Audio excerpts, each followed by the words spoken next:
¿Cuánto sabemos de nuestro cerebro? ¿Qué pasa con los mitos que lo rodean? ¿Qué hay de cierto en que usamos solo una parte del cerebro? ¿Qué pasa cuando aprendemos algo? ¿Cómo es la modificación que recibe? Hoy los invito a sorprendernos con algunas partes y conociendo algunas partes de nuestro cerebro. No será el único tema de esta noche. Bienvenidas, bienvenidos. Así comienza el lado B. El cerebro pesa aproximadamente el 2% de nuestro peso corporal, pero consume el 20% de la energía que consumimos. O sea, una parte muy importante de la energía que consumimos está yendo a mantener el cerebro. Y de vuelta, ¿qué es lo que está haciendo en el cerebro? Bueno, está manteniendo, está generando, está rompiendo todas estas células que están cambiando o manteniéndose para, entre otras cosas, dejarnos aprender. Y esta es la razón por la cual, para aprender, hace falta comer. Esta es la razón por la cual, si nosotros no tenemos la energía disponible para reacomodar lo que haga falta reacomodar en el cerebro, por más que tengamos la fuente de información que nos está dando la información que vamos a aprender, no tenemos energía o no tenemos energía suficiente para hacer todos los cambios que nos gustaría hacer, que a nuestro cerebro le gustaría hacer. Y entonces vamos a aprender menos si comemos poco o si comemos mal.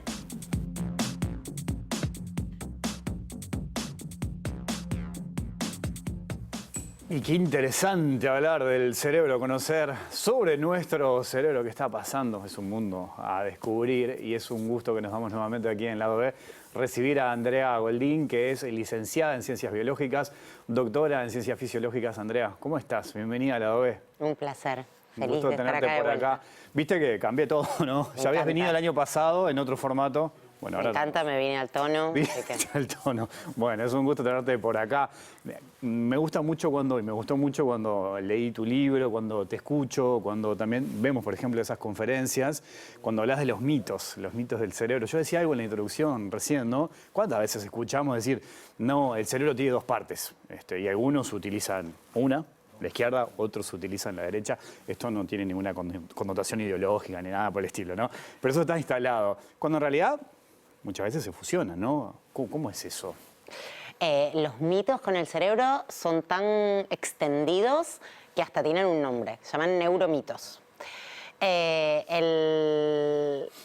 Y surgen, está muy discutido, hay libros sobre los neuromitos, de dónde surgieron, hay distintos neuromitos, el del 10% del cerebro, el de si somos más de hemisferio derecho o izquierdo, hasta el de los estilos de aprendizaje, hay para todos los gustos.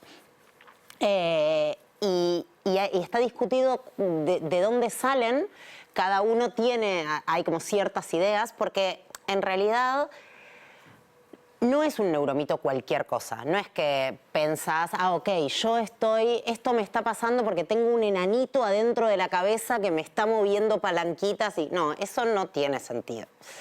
Los neuromitos surgen de algo que, según el sentido común, es razonable y empieza a ser una suerte de teléfono descompuesto. Y lo que termina llegando a la población es algo hipersimplificado que surgió de alguna investigación real, pero que fue siendo interpretado, reinterpretado a una casi eslogan. Y entonces terminas teniendo, por ejemplo, el que vos mencionabas, que bueno, que hay gente que es más de hemisferio derecho y que hay gente que es más de hemisferio izquierdo. Y esto, a ver, el cerebro es el órgano que tenemos adentro del cráneo. Tenemos muchas formas diferentes de clasificar. Yo soy neurocientífica, los investigadores, las investigadoras, somos cuadraditos. Necesitamos poder ponerle nombre a las cosas para poder clasificarlas, para poder estudiarlas. Y una de las distintas maneras de organizar el cerebro es decir, bueno, si vos lo mirás, el cerebro es como que tiene dos partes. Entonces, ok, uno es el hemisferio derecho, el otro es el hemisferio izquierdo. Hay 4 lóbulos, ahora puede ser que alguien haya escuchado hablar de la corteza frontal, de la parte frontal. Son distintas maneras. Cuando uno hace una investigación por ejemplo, en pacientes a los cuales se les corta, los dos hemisferios están conectados entre sí por una especie de autopista de información. Nuestro cerebro lo que hace es transmitir información, procesar y transmitir información. Y los dos hemisferios están súper conectados entre sí todo el tiempo. Cada vez que vos estás pensando cualquier cosa, tenés a los dos hemisferios actuando y charlando entre sí. Conectando todo el tiempo. Conectando todo el tiempo. ¿De dónde surge posiblemente este neuromito que vos mencionabas? Bueno, de que hay pacientes que por algunas razones particulares, re poquitos pacientes... Son muy pocos en realidad, ¿no? O sea, son muy pocos, pero gracias a esos pacientes a los cuales se les corta esta autopista, el cuerpo calloso se llama, esta autopista que unía los dos hemisferios, cortas la comunicación. Entonces ahí se empieza a ver que hay un hemisferio que se suele usar más para algunas cosas y otro hemisferio que se suele usar más para otras.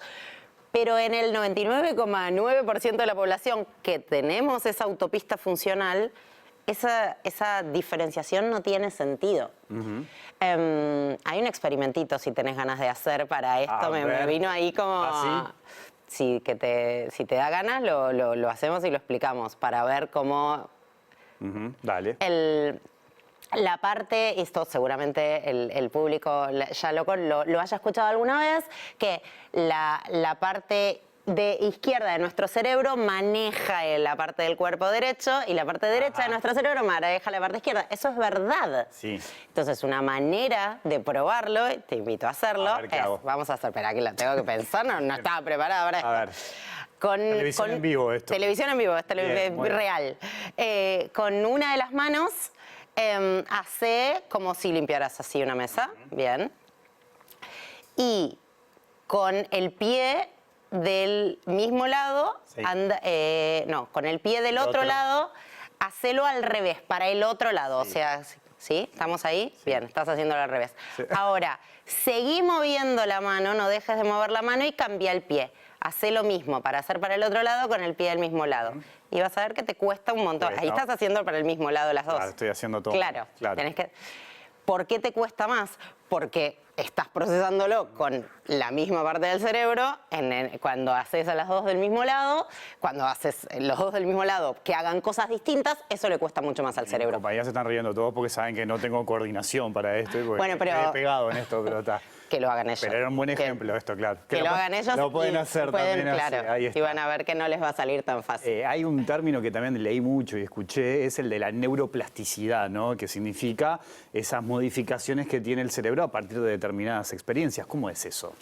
La neuroplasticidad o la plasticidad solamente si hablamos de cerebro, es la capacidad que tiene el cerebro de ser modificado por la experiencia. Nosotros nacemos con un cerebro y nacemos con un plan genético que determina cómo va a ir desarrollándose el cuerpo en general y el cerebro en particular. El cerebro es una parte del cuerpo y se desarrolla más o menos igual que el resto. Entonces, si bien nosotros tenemos la información genética que dice que nuestros huesos son de tal tipo, tenés mayor o menor contextura ósea, tenés, no sé, etcétera, sos más alto, más bajo, etcétera.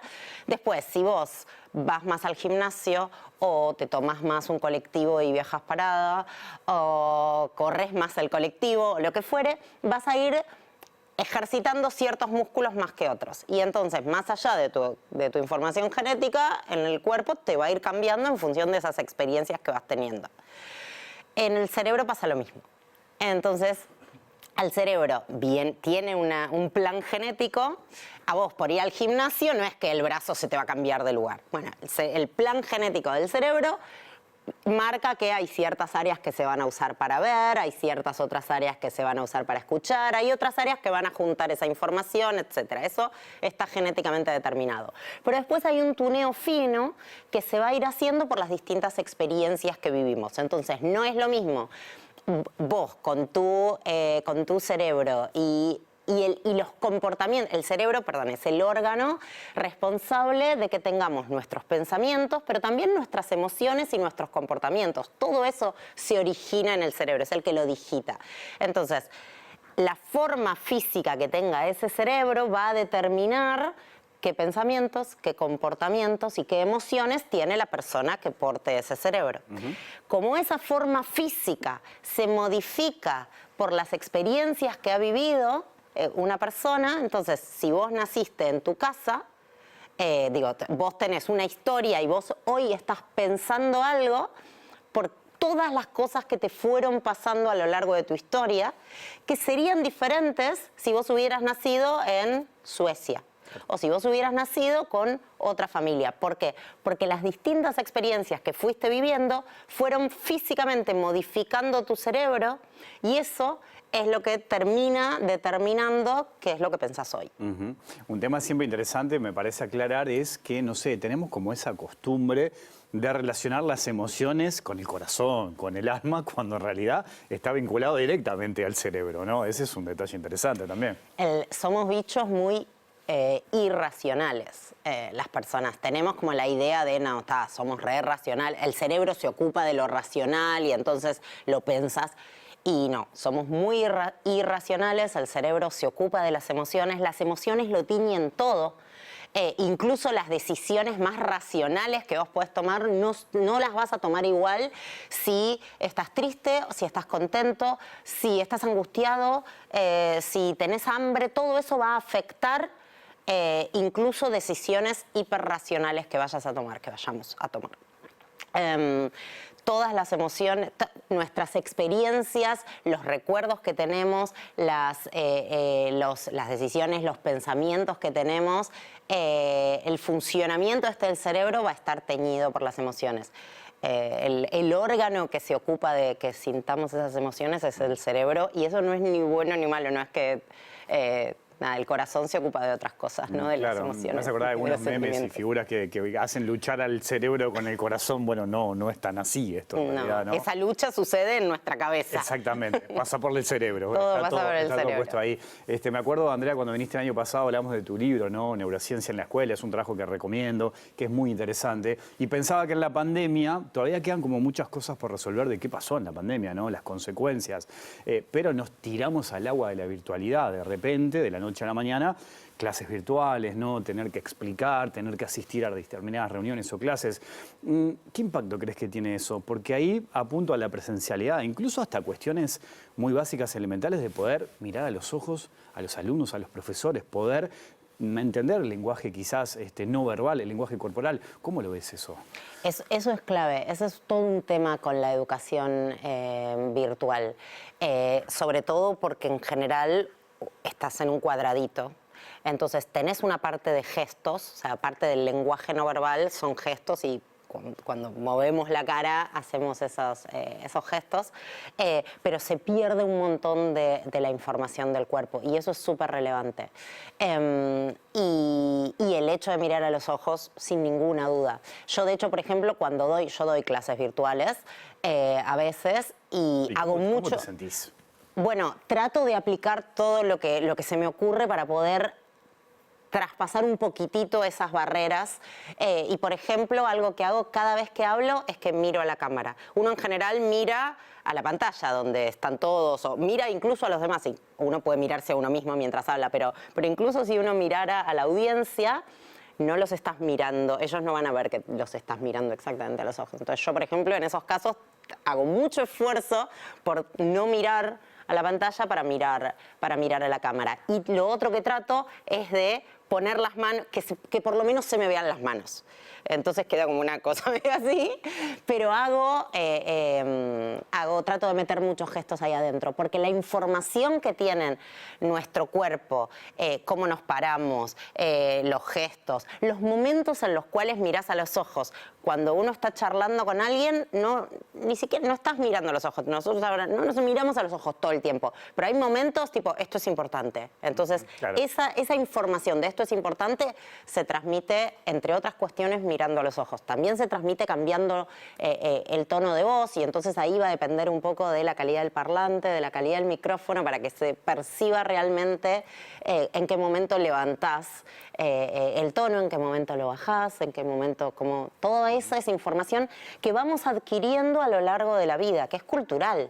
Claro. No es lo mismo como hablamos, bueno, yo soy de Buenos Aires, digo, hablamos muy parecido incluso entre Buenos Aires y Montevideo, no hablamos igual, pero si te vas a otros países, a otras regiones un poco más lejos, más alejadas, todos esos tonos van cambiando. Pero sin embargo hay cuestiones digamos, todas las culturas, incluso las japonesas o las más orientales que gesticulan menos, todas las culturas gesticulamos y en esa gesticulación no es solo para pasar información y para contarle a los demás qué es lo que estoy tratando de decir, sino además algo que se ha visto en las investigaciones es que esa gesticulación te ayuda a vos con tu propia carga mental.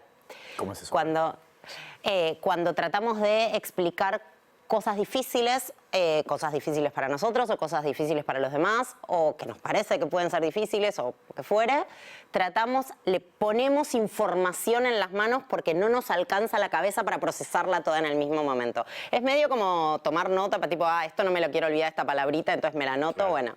Es como, se hace un montón de información, se da un montón de información ahí. Ahora, te escucho y pensaba también que es un desafío enorme pensando en el futuro, ¿no? Yo he hablado en todo este tiempo con distintos especialistas en la educación y muchos coinciden que vamos a un sistema híbrido, ¿no? De educación del futuro en algunas áreas. Ahora, te escucho decir esto y es...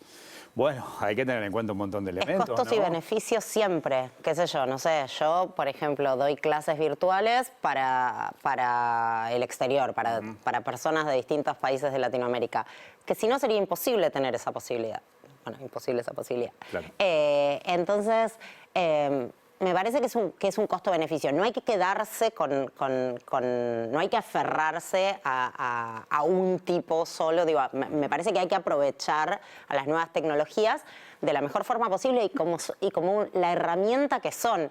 También hay otro tema que pasa del otro lado, que pasa con los alumnos o con los oyentes o con los asistentes en una conferencia virtual, en una charla virtual, en una clase, lo que fuere, que es que tenés que poner mucho más esfuerzo personal para estar ahí.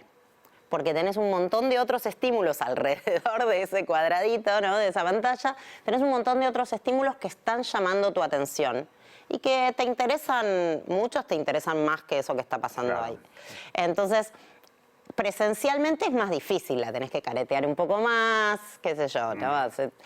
Pero si estás en la comodidad del casi anonimato y encima ni que hablar quienes apagan las cámaras, ahí ya está casi perdido claro. ese alumno. Y entonces ahí tenés un tema de que probablemente esté aprendiendo bastante menos. Ahora, Andrea, muchas de estas cosas que estamos conversando, yo las he leído en distintas investigaciones internacionales, pero sobre todo europeas, ¿no? Y siempre me pregunto si esos modelos, que quizás pueden ser exitosos en determinados países desarrollados, se puede aplicar acá. Y venimos al Río de la Plata, ¿no? Venimos a Uruguay y a la Argentina. ¿Cómo lo ves eso? Porque seguramente vos tenés algunas referencias de estudios, de investigaciones que se han hecho en el tema. Sí, casi toda la investigación que tenemos en casi todas las áreas es de países centrales.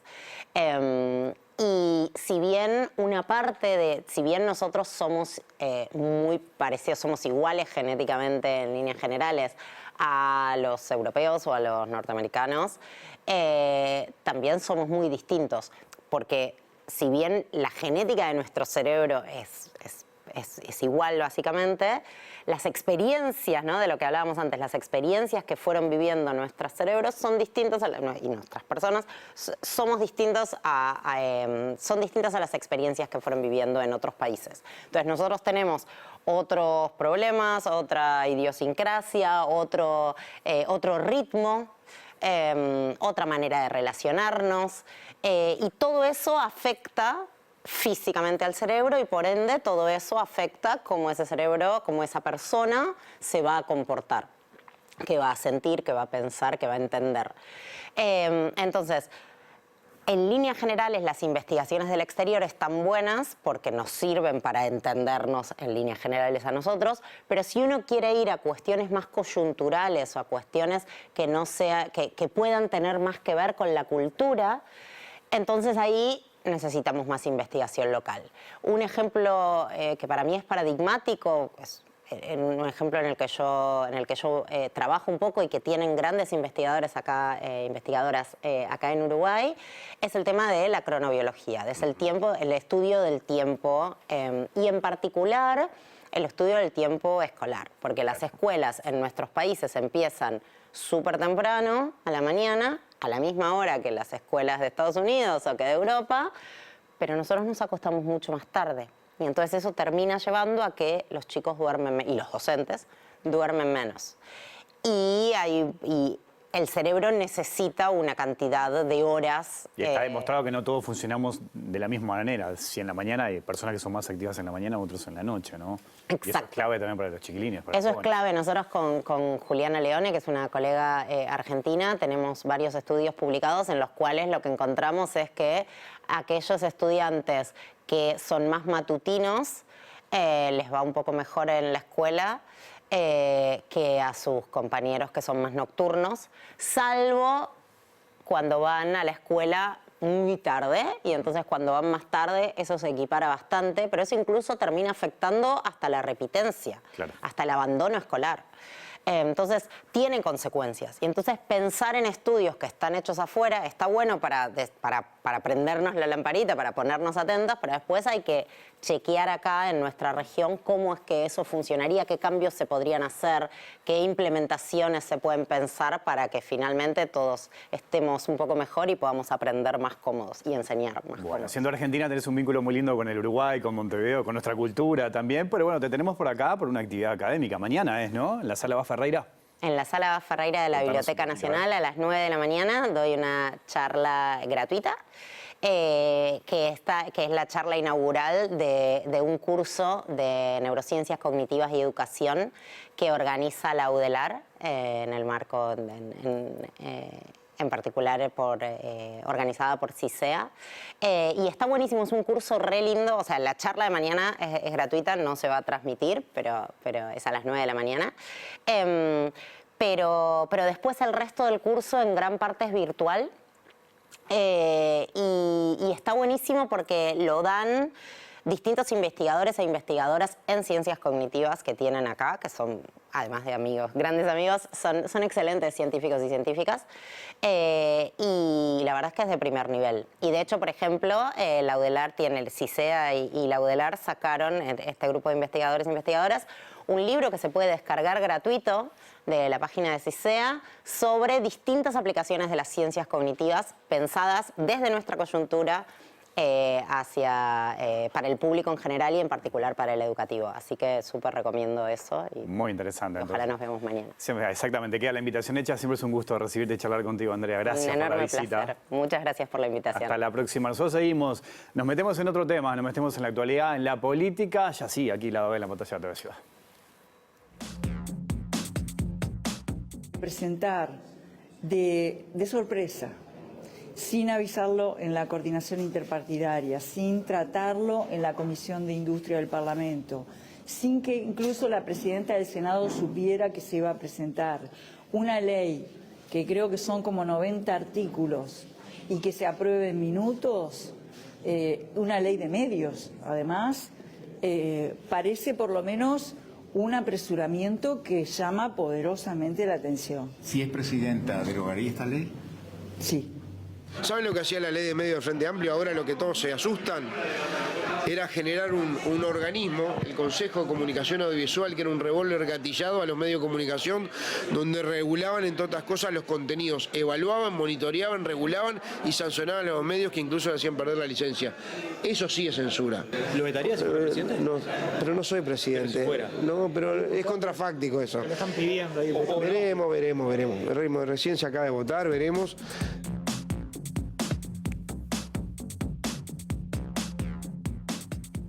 Y es uno de los temas de la jornada, es uno de los temas de estos últimos días que ha despertado distintas reacciones políticas. Ahí veíamos algunas repercusiones, estos cambios a la aprobación de la nueva ley de medios que pasa a diputados, que no tendrá un proceso de discusión y que en diputados se verá aprobar o rechazar. Vamos a conversar este tema con Pablo Siris, que es el director de la oposición de la URSEC. ¿Cómo está, Pablo? Bienvenido. Gracias, es un placer por acompañarnos. Estar por aquí. ¿Qué lectura tenés de esto que pasó? Bueno, en primer lugar, es muy preocupante. No preocupante, sino muy preocupante, ya no como actor institucional, sino como ciudadano, encontrarnos con que el Parlamento procese un tema de este nivel, de esta jerarquía, de esta manera, ¿no? donde además los actores políticos no defendieron la norma que estaban proponiendo, sino que simplemente señalaron que habían llegado a un acuerdo y que como tenían ese acuerdo y además parece que ese acuerdo era muy frágil, había que aprobarlo sí o sí ya. Esto además se señala, por otra parte, que estaría atado a los votos para la ley de financiamiento de partidos políticos y a la ley de patentes, o sea que resulta en una suerte de toma y daca parlamentario, y ciertamente no parece la forma adecuada de legislar en un tema que es tan importante para la sociedad en su conjunto, para los medios de comunicación ni hablar, pero además para la democracia, porque los medios de comunicación, la forma en la que nos comunicamos, la forma en la que nos informamos, la forma en la que se establecen las relaciones en nuestra sociedad y en la que particularmente en los días previos al inicio de una campaña electoral hasta recibimos las ofertas entre las que vamos a tener que seleccionar, es a través de los medios de comunicación e insisto, no parece esto una buena idea. La norma además tiene este artículo, el artículo 72, que se incorporó y que además es muy particular, es muy gracioso, porque todo el mundo señala ahora que es un artículo que en realidad es meramente declarativo, según se señala, que no hay ningún organismo que vaya a trabajar sobre estas sanciones. Se dice, aunque en sala se señaló lo contrario, se dijo que si había un artículo debía cumplirse, que se iba a controlar desde el gobierno. Entonces, es en realidad una suerte de espada de Damocles. Es un artículo que está allí y que, como la espada de Damocles, está colgando sobre tu cabeza y en cualquier momento el hilo se corta. Cuando se corte el hilo, ¿qué es lo que va a suceder con los periodistas? ¿Qué es lo que va a suceder con los medios de comunicación? ¿Qué es lo que va a suceder con la institucionalidad? Estamos hablando de un aditivo que a instancia de Cabildo Abierto propone, ¿no?, regular, controlar que la información que se brinda sea equilibrada, seria, ¿no? Es un término que quizás puede llamar la atención. Mucho. Y acá corre por mi cuenta y sé que hay un montón de colegas que comparten esta visión.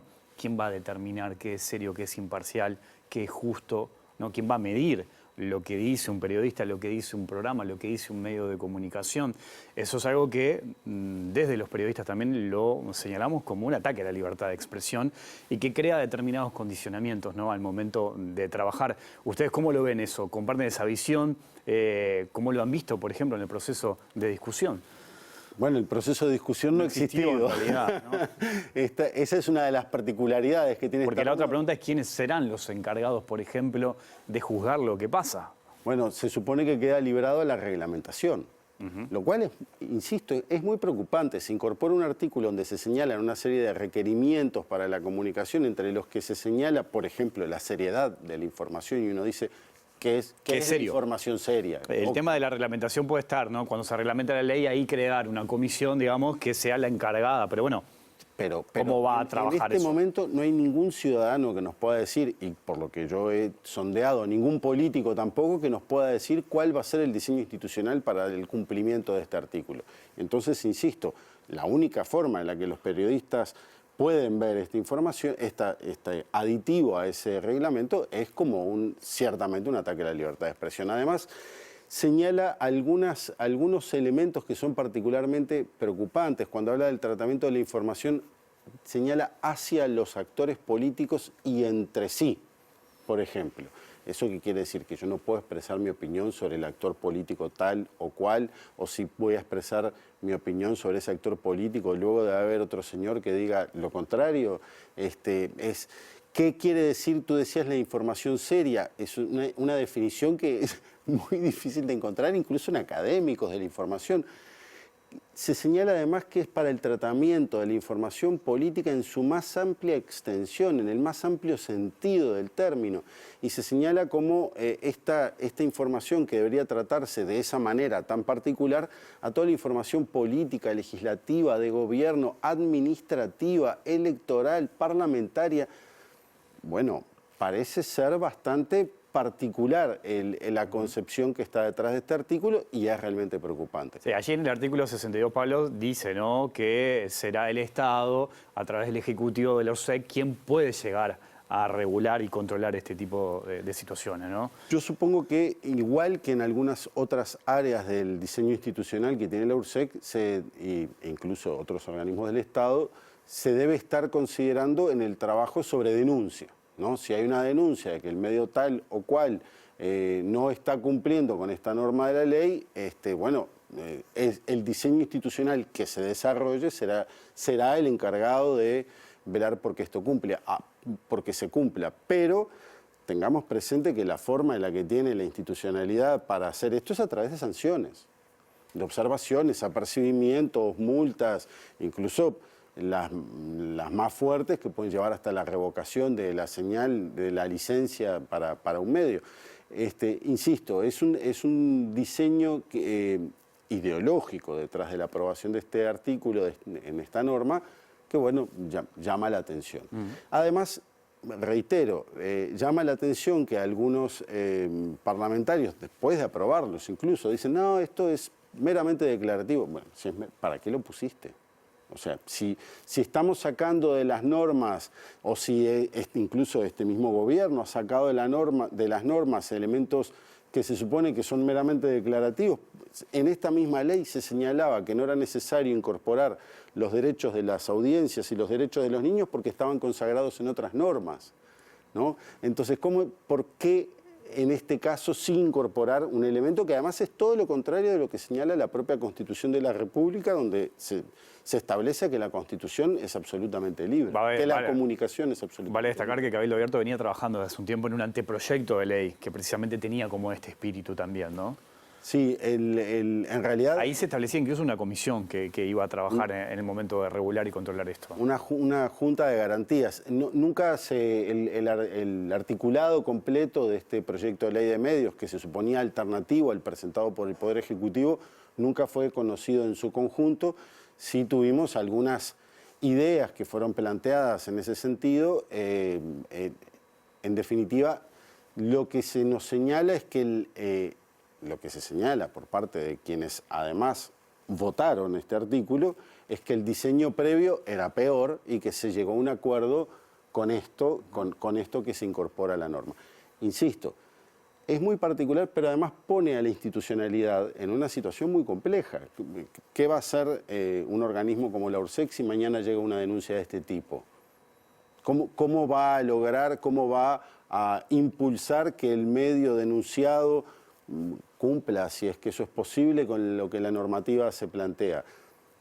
Es una situación compleja donde nuestra institucionalidad no tiene previsto organismos de censura. Y esto, imponerte que debas tener un contenido de una forma tal o cual, es ¿Pensás censura. que se lleva a eso? ¿Que se va a llevar a que los tenga que aplicar mecanismos de censura? No lo pienso yo, lo piensa la Asociación de la Prensa Uruguaya, lo piensa Reporteros Sin Fronteras, lo piensa la Federación Latinoamericana de Periodistas, lo piensa la Federación Internacional de Periodistas, lo piensa el claustro de la Facultad de Información y Comunicación. Sí, lo eso hace algunas horas también en ese sentido, ¿no? Una muy buena declaración, por cierto. Pero en este momento no es este señor que está aquí el que piensa de esta manera. Ni siquiera es el Frente Amplio. Lo piensa toda la sociedad, lo piensan todos los periodistas. Una connotada colega, Patricia Madrid, decía, esto es un mamarracho. Y ciertamente pareciera ser un mamarracho y una de esas decisiones que se adoptan, que generan mucha rispidez en una sociedad, insisto, a días de empezar un proceso electoral. Toda esta norma aprobada a días de iniciar un proceso electoral, una norma en la que se facilita la concentración de medios, la extranjerización de medios, donde la infraestructura de fibra óptica que tiene el país, que hasta ahora funcionaba en régimen de monopolio, se abre para que participen otros actores, particularmente de la televisión para abonados, una normativa donde aumentan los tiempos de tandas, donde se eliminan los cánones y tasas que los medios de comunicación deberían pagar a cambio del uso de sus frecuencias o de las licencias. Bueno, pareciera ser, insisto, a días de empezar la campaña electoral, una suerte de acuerdo con los sectores más poderosos del sistema de medios en nuestro país para otorgar determinadas garantías. Lo mencionaba recién, ¿no? Este tema pasa a diputados, no hay un proceso de discusión en diputados, tendrá que aprobar o rechazar. De todos modos, y por lo que podemos averiguar, hay algunas voces mismos dentro del gobierno que plantean ciertos reparos. ¿Qué expectativa tienen ustedes, por ejemplo, con ese proceso? Yo no participo de la actividad parlamentaria, precisamente por el rol en la URSEC, y yo ignoro qué es lo que se está hablando, más que a través de lo que veo en los medios de comunicación. Ciertamente hay una cantidad de legisladores que se han visto, que han señalado su incomodidad respecto de este tema, y creo que además la forma en la que se aprobó la norma ha llevado a que, por ejemplo, en el tape que ustedes pasaban recién, el precandidato Álvaro Delgado señalaba la inconveniencia del Consejo de Comunicación Audiovisual, según su criterio. Sin embargo, en la norma, en el artículo 60, en la parte que refiere a los derechos de niños, niñas y adolescentes, sigue el proyecto aprobado por el Senado, destacando que será el Consejo de Comunicación Audiovisual el que establezca las formas en las que se deberán hacer los avisos, las indicaciones de que una programación es apta o no para niños, niñas y adolescentes. Entonces uno dice, bueno, ese diseño que según el precandidato Álvaro Delgado era tan terrible, en realidad permanece en la norma. Yo me imagino que por un error, pero por el hecho de que se trate a tapas cerradas, no permite corregir ese error o no permite elaborar un diseño institucional que permita que efectivamente los niños, niñas y adolescentes, las familias de niños, niñas y adolescentes tengan la posibilidad de saber cuando un programa no es apto para ellos. Insisto, es una norma que además requeriría en un país como el nuestro, además, un país con altos niveles de interés en la política, un país donde los medios de comunicación además tienen extensísimos... Yo no conozco país en el mundo donde los noticieros de los canales comerciales duren 2 horas y media. Y sin embargo, en nuestro país, dadas nuestras propias características, eso se ha convertido en algo muy natural. Pasamos de un noticiero a un programa informativo, a una revista de la mañana, al noticiero del mediodía, al noticiero de la tarde y al noticiero del horario central.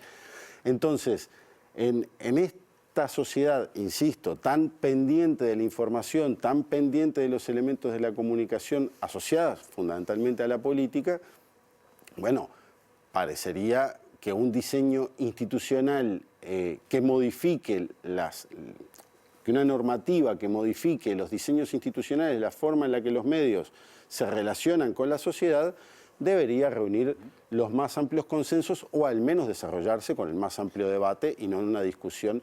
Toda la votación de los 94 artículos de este proyecto de ley demoró 3 minutos. 3 minutos. Se votaron en bloque todos los artículos que no tenían cambios, en bloque los artículos que tenían cambios sin leerlos, y luego lo único que se leyó fue el aditivo. 3 minutos para aprobar la ley de servicios de comunicación audiovisual que va a tener este país por el próximo periodo.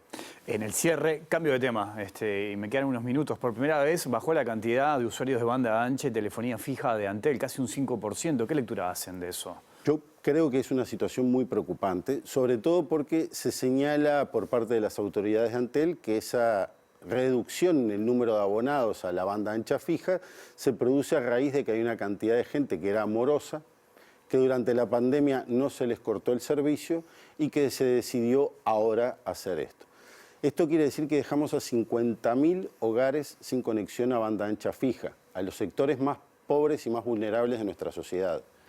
Cuando veníamos de un proceso en el que más bien durante 15 años se intentó conectar a los desconectados, cerrar la brecha digital, permitir que todo el mundo tuviera acceso a Internet, generar el Plan Universal Hogares que le permitía a todas las familias de manera gratuita acceder a la red, lo que se hace ahora es desconectar a quienes no pueden pagar. Creo que realmente faltó quizás imaginación, quizás voluntad e interés en mantener a las personas, a las familias conectadas y otorgar mecanismos que permitieran no dejar a nadie fuera. Es muy preocupante porque en simultáneo aumenta de una manera impresionante el consumo de datos y eso nos da la pauta de que tenemos un sector de la sociedad que consume cada vez más, que utiliza Internet cada vez más y otro sector de la sociedad al que dejamos por fuera. Pablo, te agradezco mucho tu visita esta noche. Un placer. Aquí al Lado B. Nosotros hacemos una pequeña pausa, hay mucho más Lado B y como ustedes saben, en mayo, mes de la memoria, Todos los días compartimos un video de este segmento que llamamos Cartas y Margarita, que busca precisamente homenajear a nuestros detenidos desaparecidos. En este caso, los protagonistas son los nietos de Alberto Fontela. Pausa y ya seguimos. Le deseo que pasen muy pero muy felices fiestas. Es mi deseo que pasen las fiestas juntos y no me recuerden con nostalgia, sino con alegría de saber que estoy en libertad y que esté donde esté, siempre lo llevaré en mi corazón. Su hijo que los quiere, Alberto. 7 de febrero de 1972, mes de mi cumpleaños y mi agradecimiento a ustedes por haber nacido. Queridos viejos, lo estoy pasando mejor que nunca, tanto yo como la flaca. Perdonen que no pueda escribirles mucho, pero estoy muy apurado ya que tengo que viajar al desierto dentro de 2 horas. No se preocupen. Diga a la madre Alma lo mismo. A Rodolfo, que próximamente le voy a mandar un análisis sobre este proceso valiente, pero sin fuerza ya para resistir los embates de una derecha cada día más fuerte contra un pueblo sin armas. Pero igual trataremos de que no caiga. Abuelito, muchos saludos para vos. Los quiere y jamás los olvida, su hijo Alberto.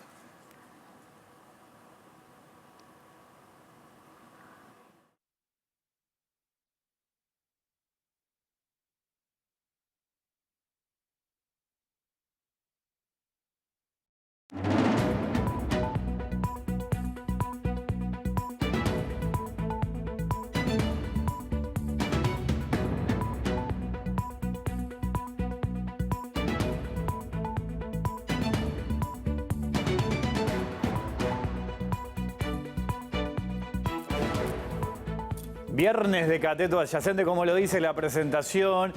Y vamos a seguir hablando y analizando la ley de medios. Tengo la sensación que con otra mirada de la mano de Mario Posbe. ¿Cómo anda, Mario? ¿Anda bien? Buenas noches, Wilmar. Buenas noches a toda la teleaudiencia y a todos los compañeros y compañeras acá en el canal.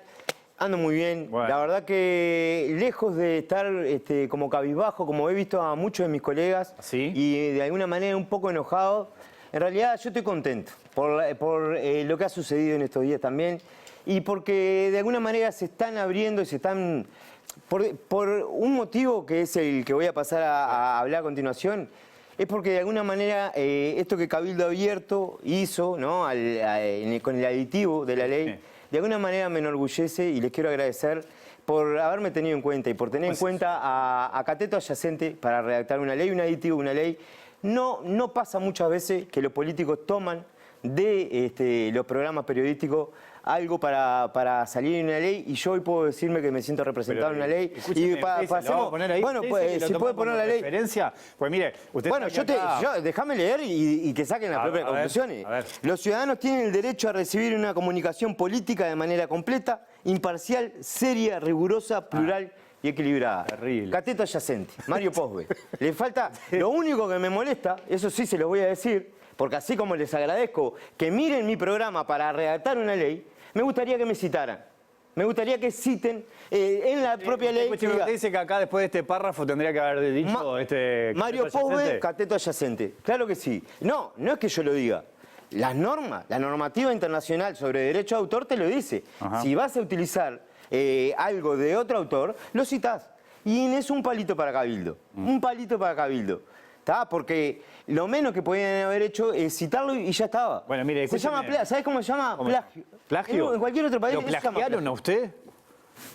Los ciudadanos tienen el derecho a recibir una comunicación política de manera completa, imparcial, seria, rigurosa, plural y equilibrada. Bueno, mire, usted sabe que... Eso es Cateto Adyacente. Sí, acá en Lado B nosotros celebramos porque escuchamos todas las voces. Sí. Acá entrevistamos a todo el mundo. Ahora, le voy a decir una cosa, y usted sabe que acá no nos medimos el periodismo, nosotros no vamos a andar en eso, ¿no? Sí. Pero los periodistas, por lo general, la inmensa mayoría de los periodistas decentes, lo que estamos preocupados por este tema, estamos criticando. ¿Qué hace? No entiendo ese que hace ahí. No. Pero criticamos ese primer párrafo y usted está loco de la vida, parece. ¿No te parece a vos que entre las dos, entre lo que pasó en la primera parte del programa y esto, generamos la imparcialidad? Es eso, porque no es solamente un periodista. Ahí equilibramos. Y bueno, oiga que vos tratá de imparcializar esto porque se nos está... Usted vio el blog anterior y dijo que vos hay que tratá de imparcializar esto porque... Entonces, y yo creo... Pero el ejemplo también que te quiero dar de lo que hizo... Si yo mañana junto firma para una ley, para sacar una ley contra la usura o no sé qué era lo que iba a hacer. La deuda justa. La deuda justa. Y junto firma yo Y me van a decir, mirá que eso ya lo hacía Cateto Adyacente. Perdón, lo hacía Cabildo Abierto. Claro, Cabildo bueno, le va a esto decir. ya lo hacía Cateto Adyacente, Cabildo. ¿Tá? Y quiero decirte esto, este plagio que nos hicieron, y ahora voy a pasar, es parte del artículo 72 de la ley de medios que Cabildo Abierto metió, como decimos los politólogos, de chiripa, y que según fuente de Cateto Adyacente, que estuvieron leyendo Montevideo Portal, es decir, mis fuentes estuvieron leyendo Montevideo Portal, y ahí estoy citando la fuente, esto es lo que tendría que haber hecho Cabildo Abierto de la ley, que no lo hizo, dicen que algunos de los senadores blancos que votaron esta ley entienden que el contenido del aditivo es inaplicable y es un saludo a la bandera. Algo que, de acuerdo con una fuente nacionalista, surge de su propia reacción por considerarla vaga e inexacta. Es decir, consideran ya la redacción de esta ley vaga e inexacta, así como también, de alguna manera, el saludo de la bandera. Ajá. Parece que ahora el saludo de la bandera también es vago e inexacto. Que le digan a los gurises el 19 de junio, que no solo se le hacen ir a saludar a la bandera, sino que a jurarla, que esa jura es vaga e inexacta. ¿Sabes? Porque eso también hay que decirlo. Hay que decirlo. Chiquilines, que a las 8 de la mañana, con un frío bárbaro, Que se levantan el van a feriado. hacer algo vago e inexacto cuando jure la bandera. No importa, no es lo que estamos hablando hoy, pero No, sigo. pero está bien. En un régimen democrático es impensado que esto se pueda aplicar. Esto decían mi fuente que decía en Montevideo Portal. Por ejemplo, Bianchi le dijo a Manini que iban a incluir el artículo que habla del derecho a recibir una comunicación política de manera completa, etcétera, etcétera, etcétera, todo lo que dice, pero que no iban a crear un órgano parlamentario para controlar lo que establece esa parte de la norma. Eso es lo que están diciendo y que yo escuchaba también, es que aparentemente por lo que no se podría llevar adelante aplicar esta norma. Claro. Porque no habría un órgano. Y eso también habla de...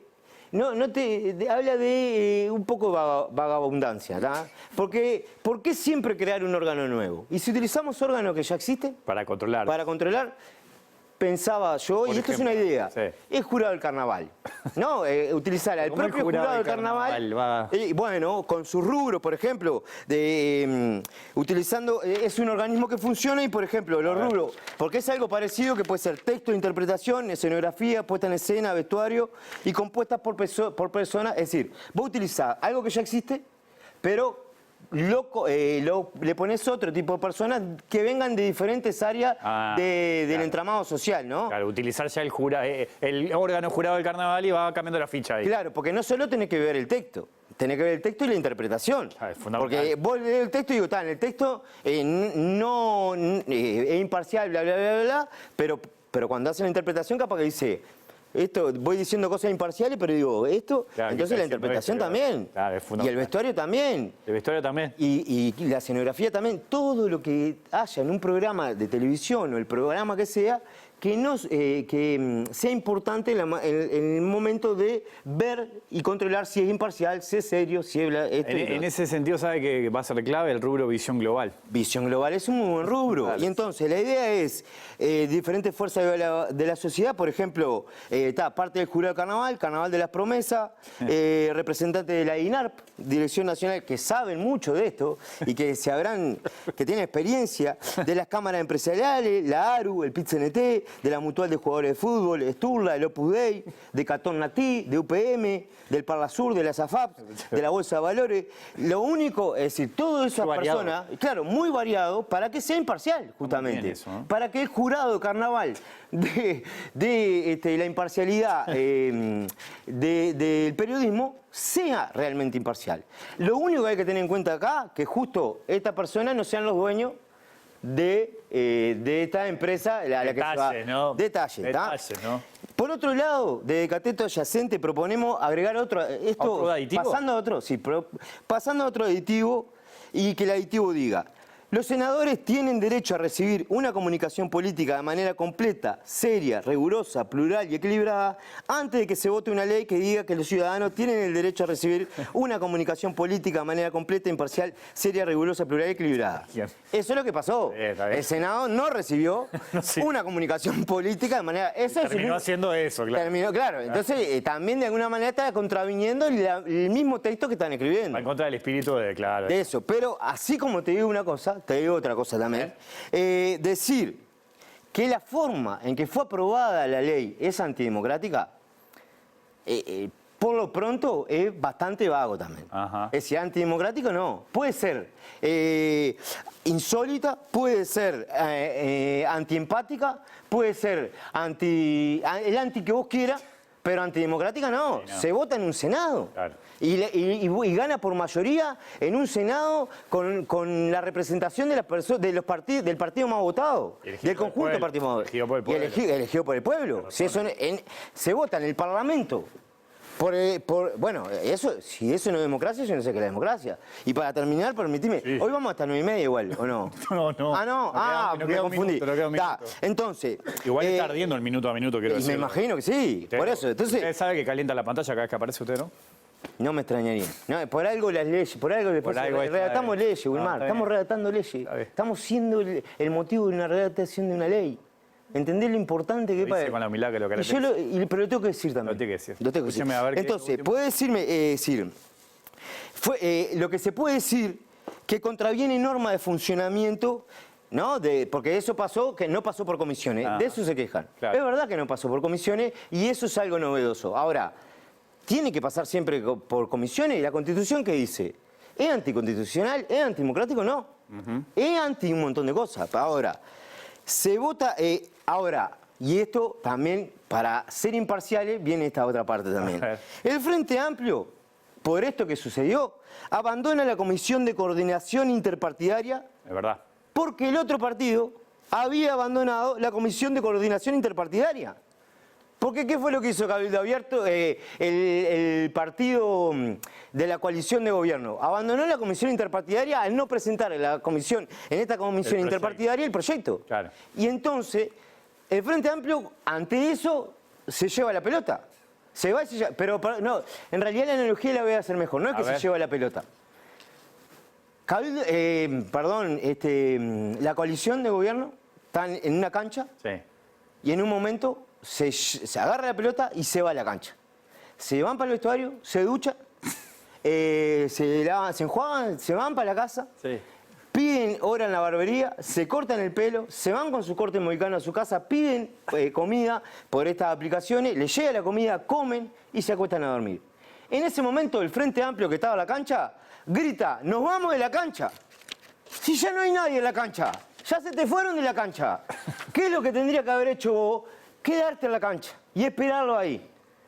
Vos, porque te estás quejando de algo que vos mismo después terminás haciendo.